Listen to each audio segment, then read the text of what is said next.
नमस्कार, आप live cities देख रहे हैं। मैं हूं गरिमा भारती। आज आरजेडी की ओर से राजभवन मार्च किया गया, लोक भवन मार्च किया गया।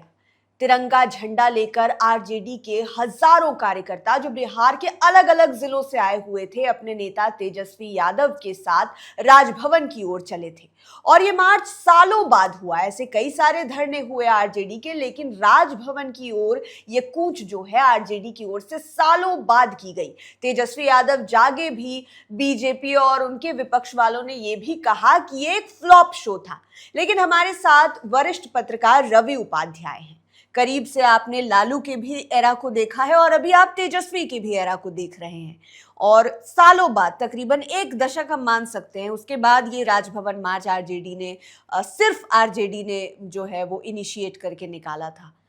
क्या रहा, सच में फ्लॉप शो था या फिर तेजस्वी हिट हो गए? देखिए गरिमा जी, इतनी बात आप समझिए, हम अब तक कितना बंद कवर किए हैं, कितना मार्च कवर किए हैं, यह बात छोड़ दीजिए।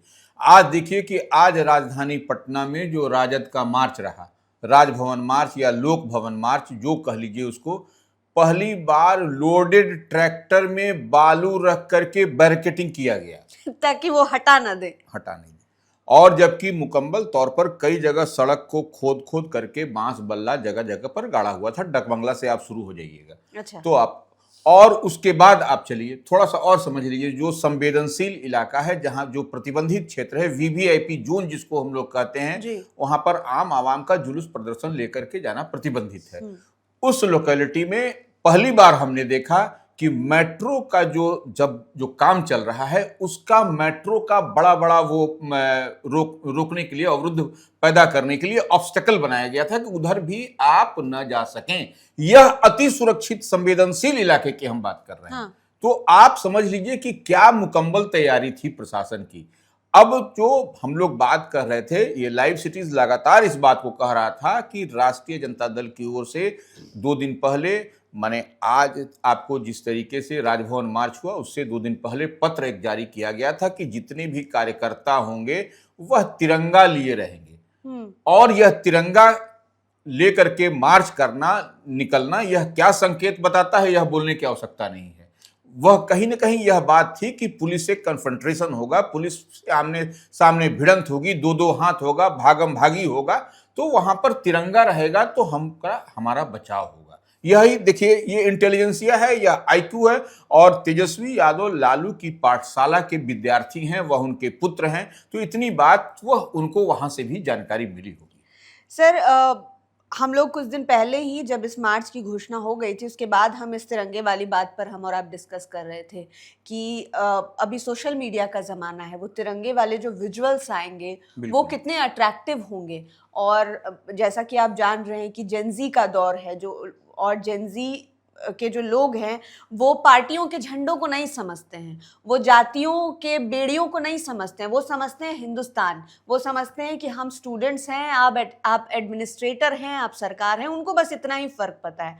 तो मुझे लगता है कि तेजस्वी ने इस मार्च के जरिए और यहाँ पर आरजेडी के झंडे को किनारे करके भारत के तिरंगे को इस तरीके से लेके मार्च में जाना, मुझे लगता है आरजेडी के अब तक के इतिहास में शायद ये पहली बार हुआ है। देखिए, निश्चित रूप से पहली बार हुआ है। और देखिए, तिरंगा मान और स्वाभिमान का भी एक प्रतीक है पूरे देश के लिए। तो इस लिहाज से भी तेजस्वी ने एक बहुत हम जो बात कर रहे हैं, बहुत इंटेलिजेंसिया भी दिखाया है। राष्ट्रीय जनता दल ने पहली बार हुआ कि लाठी डंडा नहीं दिखाई पड़ा। वो आप देख लीजिए, आरजेडी के जो मार्च हुआ, जो भी हुआ, लाठी डंडा नहीं, और बहुत ही एक तरीके से हम कहें, माने शालीनता के साथ यह मार्च निकाला गया।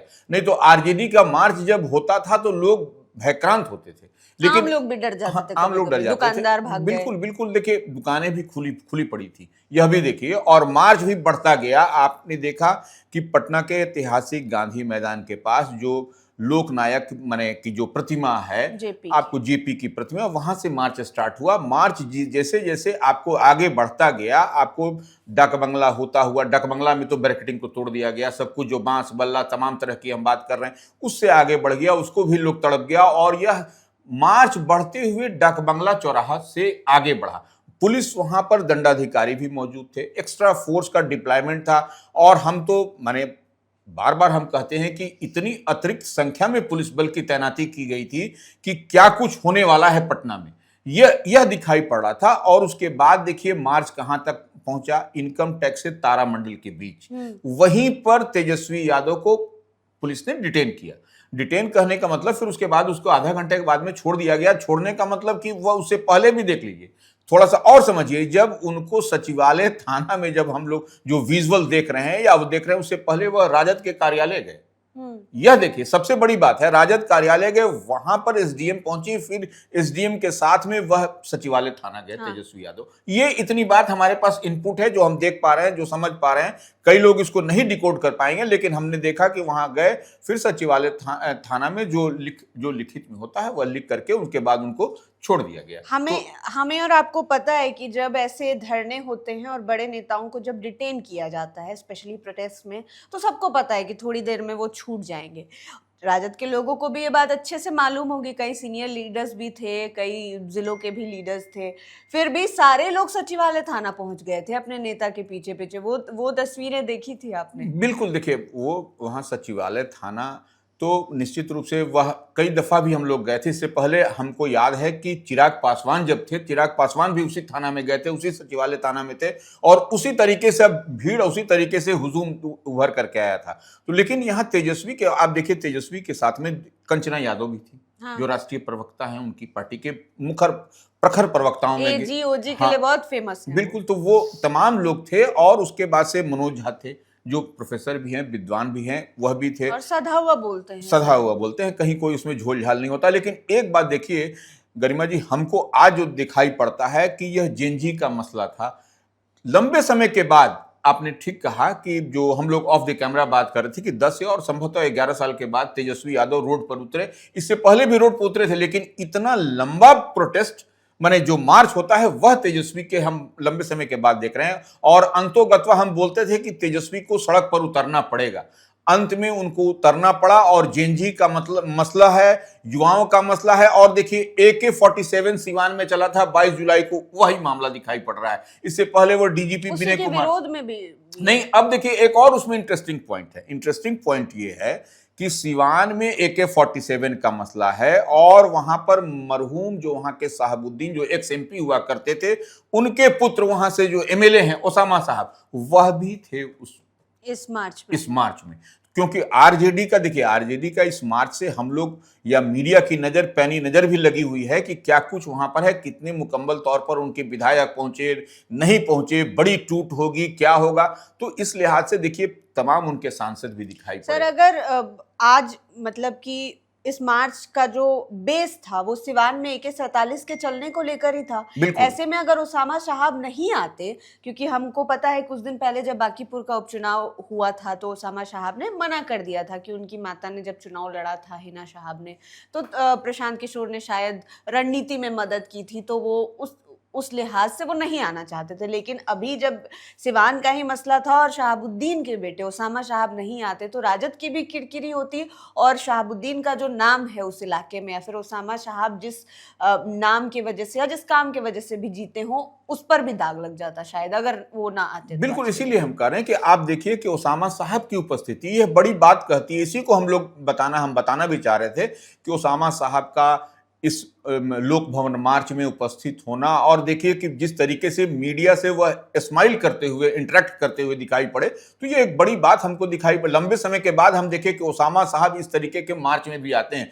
नहीं तो वह जाकर के कहीं गए, मिले जुले, चुपचाप से चुपके से निकल गए, यही उनका अपनी बात दिखाई पड़ती है। वह शहाबुद्दीन के तर्ज पर नहीं दिखाई पड़ते कि शहाबुद्दीन जैसे कहीं पर भी मौके वारदात पर पहुंचते थे, कुछ अपना, तो ये थोड़ा सा है। लेकिन ओसामा साहब का आना कुछ न कुछ बताता है कि आरजेडी जो फिर पुराने रूप, पुराने स्वरूप, पुराने नेचर में फिर से आ रही है, और वो अपने जो कोर वोटर हैं, वो जो उनके पास में जो उनकी थाती है पार्टी की, राष्ट्रीय जनता दल की, MY की, उसको वो इंटैक्ट। और देखिए आपने ठीक शुरू में कहा, साथ में शायद और नए समीकरणों को भी जोड़ रहे हैं। बिल्कुल, नए समीकरण तो जेनजी तो हम लोग देख ही पा रहे हैं। जेनजी पर पूरे देश का फोकस है। जंतर मंतर आपने देखा, झारखंड देखा, फिर बिहार देखा, देख ही रहे हैं हाँ, और बिहार में चल रहा है। और बिहार में इतनी ही बात नहीं है। देखिए आप थोड़ा सा समझिए कि हम लोग जो बात कर रहे हैं TRE 4 की बात कर रहे हैं। TRE-4 एक बड़ा मसला है। और आपने देखा भी कि बीते दिन तेजस्वी जो है सो गर्दनी बाग के धरना स्थल पर गए थे, वहां पर मिले थे जो TRE-4 में जो छात्र नेता दिलीप हैं या अन्य नेताओं से बातचीत करके। और देखिए TRE-4 कि हम थोड़ा सा उस पर चर्चा इसलिए करना चाह रहे हैं इस माने लोक भवन मार्च को लेकर के जो आज तेजस्वी का हुआ, कि देखिए सरकार को TRE-4 का नोटिफिकेशन निकालना पड़ा। यह क्यों निकालना पड़ा? यह निकालना पड़ा, प्रेशर था। इन लोगों का लोक भवन राजभवन मार्च है, छात्र नेता का बैठना, तमाम लोग का धरना स्थल जो चिन्हित स्थल है गर्दनी बाग जाना, तो यह प्रेशर में सरकार ने TRE-4 निकाला। अब देखिए TRE-4 निकाला, उस पर भी झोलझाल है और गड़बड़ी भी कर दी। हाँ, गड़बड़ी कर दी। अब देखिए नोटिफिकेशन निकाला, कैलेंडर भी निकालने की बात है, यह सब तमाम तरह की बात हो रही है। अब देखिए इसमें अब TRE-1, TRE-2, TRE-3 में जिस तरीके से एक बार परीक्षा हुई, तो अब इसमें प्रीलिम्स लेंगे, फिर मेंस लेंगे, फिर मेंस लेंगे। टेट तो पास होना ही है आपको। बिल्कुल। और उसमें माइनस मार्किंग की बात कही जा रही है। जब प्रीलिम्स होगा तो उसमें माइनस मार्किंग होगी, तो यही तो ऑब्जेक्शन है। उसके बाद बाहरी प्रदेश के बच्चे भी आकर भरेंगे और तो उसमें आपका अधिकार जाएगा। बिल्कुल बिल्कुल। तो वही कहा जा रहा है कि डोमिसाइल 85% डोमिसाइल की मांग ये लोग कर रहे हैं कि 85% डोमिसाइल दिया जाए इनको, बिहार के लोगों को, क्योंकि बच्चे बिहार के हमारे आपके परिवार के बच्चों को न मिलकर के बाहर के प्रदेशों के बच्चों को मिलेगा, तो यह इन लोगों के लिए पीड़ा की बात है। और देखिए उम्र सीमा बढ़ाने की भी बात हो रही है, उम्र सीमा 45 तक करने की बात हो रही है। और क्यों ना हो सर, यहाँ की परीक्षाओं में जिस तरीके से सालों साल देरी होती है तो उम्र तो कटती ही है। बिल्कुल। जो लोग एलिजिबल है उनकी उम्र जा रही है और आप फॉर्म भरने की तारीख को साल साल भर खींचते जा रहे हैं, तो उनको तो चाहिए ही होगा ना एज रिलैक्सेशन। देखिए निश्चित रूप से। और सरकार जो माने लोक भवन राजभवन मार्च जो आरजेडी का तेजस्वी का हुआ, बैकफुट पर कैसे आई, थोड़ा सा और समझने की, इसको डिकोड अप कर दीजिए आप इसको। ये देखिए सिवान में जो बीते दिन 22 जुलाई को हम बार बार चर्चा करते हैं कि जो AK-47 लहराया गया, AK-47 चला, तो उस पर सरकार का बैकफुट पर आने का एक कारण है कि वहां के SP को आपने पूरन झा को हटा दिया। तो कहीं एडमिट कर रहे हैं आप कि वहां कुछ झोल हुआ है। हाँ, आप वहां के DM विवेक रंजन मैत्री हैं, उनको भी आपने हटाया। तो ये कहीं ना कहीं सरकार भी कहीं इस मामले में बैकफुट पर है कि कुछ न कुछ तो गड़बड़ी हुई है। और पुलिस मुख्यालय जो पटेल भवन है, DGP का भी बयान आप देखिएगा, तो उन्होंने भी कहा है कि नहीं AK-47 नहीं चलना चाहिए था, ये किसने आदेश दिया।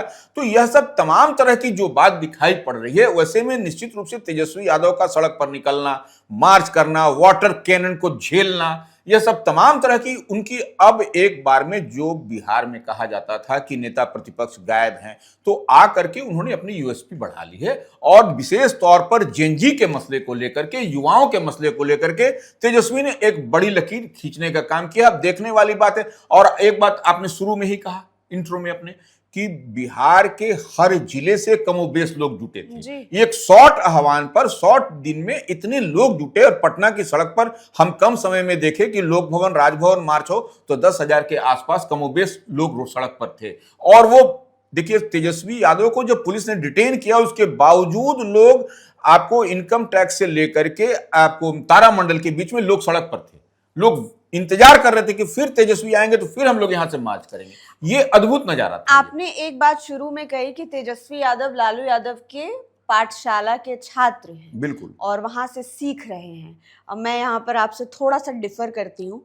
हम लोगों ने कई बार चर्चा की कि तेजस्वी यादव के पास पूरी यूनिवर्सिटी पड़ी है राजनीति और खासतौर पे बिहार सीखने के लिए। हम ये बोल सकते हैं कि शायद अब तेजस्वी ने लालू यादव की पाठशाला से सीखना शुरू कर दिया है उनके स्टाइल में। और दूसरी बात कि इस लोक भवन मार्च में आपने लालू यादव की उपस्थिति महसूस की? देखिए, क्योंकि मैं आपको बता रही हूँ कि बीते दिनों लालू यादव के ट्विटर हैंडल से एक ट्वीट आया जो X सोशल मीडिया हैंडल है, और वहां पर लालू यादव अपने पुराने अंदाज में लिखते हैं कि ए मोदी जी दाल भात खाइए, बच्चा लोग का भविष्य मत खाइए। तो इससे भी लालू यादव से काफी ऊर्जा मिलती है लोगों को, जो उनके चाहने वाले हैं, जो उनके सपोर्टर्स हैं। लालू यादव क्राउड पुलर नेता है, मास लीडर है, इससे कोई इनकार नहीं कर सकता। मुझे लगता है कि आज अगर लालू यादव शारीरिक तौर पर ठीक होते, फिट होते, तो शायद हमको मार्च में नजर आ जाते हो। देखिए नजर आते हो, और फिर समा और फिजा कुछ दूसरी और होती। यही इसी बात को हम कह रहे हैं कि लालू प्रसाद यादव की अनुपस्थिति तो कहीं ना कहीं खलती है आम आवाम को, और वो निश्चित रूप से क्राउड पुलर हैं, लोगों के बीच में पॉपुलर हैं, इसमें तो कहीं कोई बट बात नहीं। लेकिन एक बात और है गरिमा जी, इसको भी थोड़ा सा आप देखिए कि जो राजभवन लोक भवन मार्च हुआ, उसमें जो इंटेलिजेंसिया है आरजेडी की, उसमें ठीक आप कह रही हैं कि उसमें लालू प्रसाद यादव कहीं कहीं ये सब होगा। आप देखिए कि जो मार्च कर रहे थे, पुलिस की का जो ड्रेस पहने हुए कुछ बच्चे थे, और वहां पुलिस लिखा हुआ था। का स्किट था। हाँ, बिल्कुल वो पुलिस लिखा था, खिलौने वाली AK-47। हाँ, लकड़ का बना हुआ था, वो AK-47 लिए हुए था। तो ये सब कुछ दिखाता है। देखिए यही होनी चाहिए। आप जो है सो सरकार को आईना दिखाइए, और इससे बेहतर कुछ नहीं हो सकता। शांतिपूर्ण तरीके से आप उसको आईना दिखा रहे हैं, तो यही बात है, ये बड़ी चीज है। ये इस बार तेजस्वी ने कुछ नया किया है और बेहतर किया है इस लोक भवन राजभवन के मार्च के जरिए, और जेनजी को भी झकझोरा है, जेनजी को भी जगाया है, और अपने लोगों के लिए उसने किया है। तो यह एक बेहतर तेजस्वी दिखाई पड़े हैं इस बार। बिल्कुल, और हम और आप इंतजार करेंगे कि ये कंटिन्यूटी बनी रहनी चाहिए, क्योंकि लोकतांत्रिक देश में, लोकतांत्रिक राज्य में सरकार जितनी फिटफाट चाहिए, उससे ज्यादा तेज तर्रार हमें विपक्ष चाहिए होता है। क्योंकि सरकार से अगर खामियां हो, गलतियां हो, कुछ छूट जाए, तो उनको आईना दिखाने के लिए सदन के भीतर विपक्ष ही काम आता है। लोग सड़क पर, सोशल मीडिया पर आम लोग विरोध कर सकते हैं, लेकिन सदनों के भीतर जहां पर नीतियों पर बहस होती है, नीतियां तैयार होती है, वहां पर सिर्फ विपक्ष ही बता सकता है कि आप यहाँ पर गलत हैं, आपको ये चीज़ सही करनी है। तो बिल्कुल तेजस्वी यादव का एक नया रंग देखने को मिला, और आरजेडी कहीं ना कहीं इस मार्च में तो फिलहाल तक के लिए इंटैक्ट दिखाई दे रही है। अब देखना होगा कि तेजस्वी अपने इस फॉर्म को कितने दिन तक कैरी कर पाते हैं, और लालू यादव की पाठशाला से सीखना शुरू किया है अगर सच में उन्होंने, तो देखना होगा। हो सकता है कि विपक्ष का रंग हमें कुछ समय में देखने को मिले। बहुत शुक्रिया सर हमारे साथ जुड़ने के लिए।